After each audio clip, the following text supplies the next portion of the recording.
There's a fine line between being hasty in a way that's reckless and then being quick in a way that's praiseworthy.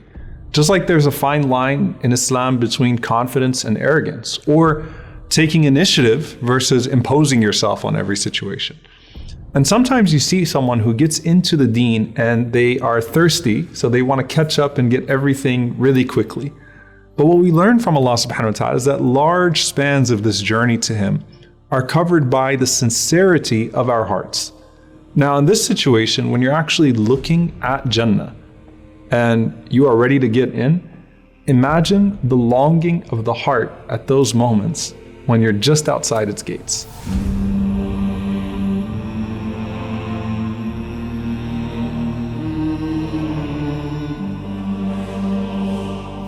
The hearts have to be purified before Jannah, and nothing is held in the heart like a stubborn grudge. And that's why there is one more technical station of trial, even though it's not a place of punishment like the others. However, it does cause a delay.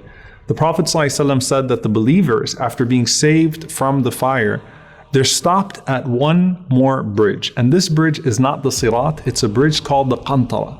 It's a bridge where the people of paradise need to work things out. So Allah subhanahu wa ta'ala asks the believers to settle their issues here. This is the place, being Jannah, that no grudges are going to be allowed. And so sometimes good people still have issues between them, and you can't enter Jannah with those issues. And so the Prophet ﷺ tells us in a narration that Al-Hakim rahimahullah authenticated, and even the scholars that did not authenticate this particular narration affirmed the presence of the Qantara. He said ﷺ that you have these two men from the Ummah, and they show up before Allah subhanahu wa ta'ala and they're on the Qantara. And one man says, "Oh my Lord, this person transgressed against me and I want his good deeds." This isn't the Mizan anymore. This isn't the beginning of the Day of Judgment. And Allah subhanahu wa ta'ala says to him, "Irfa' ra'sak fanzur ila al-jinan." Look up and look at this paradise. And so he looks up and he sees the inside of Jannah through its gates. And he says, "Ya Rabb, ara madaina min dhahab, wa qusuran min dhahab mukallalatin bil lu'lu." He says, "Oh my Lord, I see these palaces and these places of gold that are laced with pearls. This is incredible." So he says, لِأَيِّ نَبِيٍّ هَذَا لِأَيِّ صِدِّيقٍ هَذَا لِأَيِّ شَهِيدٍ هَذَا. What prophet is this for? What Siddiq is this for? What Shaheed is this for? And Allah subhanahu wa ta'ala says, this is for you if you forgive your brother today. And so because of that, the man will forgive him. And the Prophet ﷺ says at the end of this narration, اتقوا الله وأصلحوا ذات بينكم فإن الله يصلح بين المؤمنين. He says, fear Allah and reconcile amongst yourselves, because even Allah subhanahu wa ta'ala will reconcile amongst the believers. وَنَزَعْنَا مَا فِي صُدُورِهِم مِّن غِلٍّ إِخْوَانًا عَلَى سُرُرٍ مُتَقَابِلِينَ. And we have removed every grudge from their hearts. They will be brothers reclining on thrones that day, looking at one another. And there was a friend of mine, subhanAllah, who recently actually was asking me to intervene on his behalf to reconcile between him and a brother, good brothers. And he said, I'm not trying to get held up at the Qantara. I don't want to be held up on that day on the Qantara. It's better to work things out now. So what happens in this station is not punishment like the other places, but it is delayed entrance. And it is perhaps a reduced rank in paradise because you weren't able to work out that issue between you and your brother or you and your sister. Now Abu Hurairah radiallahu ta'ala anhu continues, and he narrates in another narration that the Prophet sallallahu alaihi wasallam said that the poor Muslims will enter paradise before the rich Muslims by half of a day, the length of which is 500 years, because a day with Allah subhanahu wa ta'ala is 1,000 years. Now, you might read that and you say, wait a minute, does that mean that being rich is in and of itself, being wealthy is in and of itself condemnable, and being poor is in and of itself rewardable? And the ulama say, no, this hadith is not absolute. It's just like when you look at the help, when we're talking about how the poor muhajirin come first to the Prophet ﷺ. If this hadith was absolute, then Abu Bakr radiallahu ta'ala anhu would be delayed. But we know that he's the first of this ummah to enter with our Prophet ﷺ. And the Prophet ﷺ taught us that al-ghaniyyu shakir, the grateful, wealthy person, is the same as al-faqir as-sabir, the one who is poor and patient. And that's why the Prophet ﷺ mentioned that envy is in regards to two things. Someone who Allah gives knowledge and he spreads it for his sake, and someone who Allah gives wealth and he spends it for his sake. However, the reality is that the majority of the people of Jannah, as the Prophet ﷺ said, are poor and downtrodden. Not because poverty is celebrated, but because it's less likely to take someone away from Allah subhanahu wa ta'ala, and they have less to be asked about on the Day of Judgment.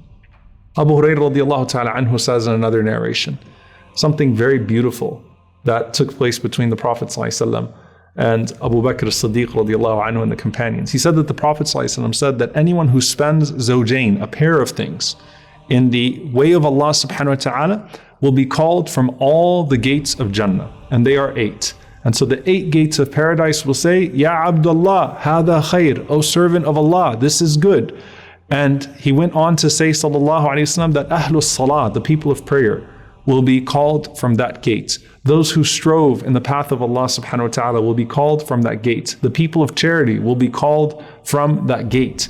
And then the people of fasting, as-siyam, will be called from a special gate in Jannah called Ar-Rayyan. Now Abu Bakr radiallahu ta'ala anhu, who is always thinking about how to be a sabiq, how to be ahead, he says to the Prophet sallallahu alaihi wasallam, he says, Ya Rasulullah, is there anyone who gets called from all the gates of Jannah? Because to be called from all the gates would be incredible. Now, obviously, if you enter into Jannah from one gate, you're good, right? It's not like you're going to enter and then get out and then hope to be called again. But Abu Bakr radiallahu ta'ala anhu is saying, is anyone going to arrive at that moment and the angels from all the gates are calling out, Ya Abu Bakr, Ya Abu Bakr, oh Abu Bakr, come through our gate, oh Abu Bakr, come through our gate. And the Prophet ﷺ said, yes, and I hope you will be amongst them, O Abu Bakr. In another narration, subhanAllah, how simple this is for us. The Prophet ﷺ said that whoever finishes their wudu, and I told you we'd come back to this, whoever finishes their wudu and says, Ashhadu an la ilaha illallah, wahdahu la sharika lah, wa ashhadu anna Muhammadan abduhu wa rasuluh. Whoever finishes their wudu and says this shahada, I testify that there's no God but Allah alone, without any partners, and I testify that Muhammad sallallahu alaihi wasallam is his servant and messenger. And in one narration, which is also authentic, the Prophet sallallahu alaihi wasallam said, and also says, Allahumma ja'alni min at-tawwabin wa ja'alni min al-mutatahhirin. Oh Allah, make me amongst the repentant and make me amongst those who purify themselves. He said sallallahu alaihi wasallam that all 8 gates of Jannah will be open for him on the Day of Judgment, and he can choose which one he wants to enter. So imagine, subhanAllah, arriving at the gates of Jannah and all 8 gates are calling out your name. But who gets to go into Jannah first? Rasulullah ﷺ said that I will be the first to knock at the door of Jannah. And he said, sallallahu alaihi wasallam, that when I come to the gate of paradise on that day and I seek its opening, the angel would say, Man ant? Who are you? Just like when he went up in Isra wal Mi'raj with Jibreel alayhi salam. But this time, who is it? And the Prophet ﷺ says, Muhammad sallallahu alayhi wasallam. And the angel would say, Bika umirtu la aftahu li ahadin qablak. It is for you that I have been ordered to wait, and I would not open this gate for anyone before you. So the Prophet ﷺ makes his way to enter. The prophets of Allah make their way to enter. The martyrs, the family of the Prophet ﷺ, the companions of the Prophet ﷺ, the people of truth, the people who are shaded under the throne of Allah. And what is it like to finally enter into Jannah and know that at this point, there is no way you're ever going to be expelled again. فأما من ثقلت موازينه فهو في عيشة راضية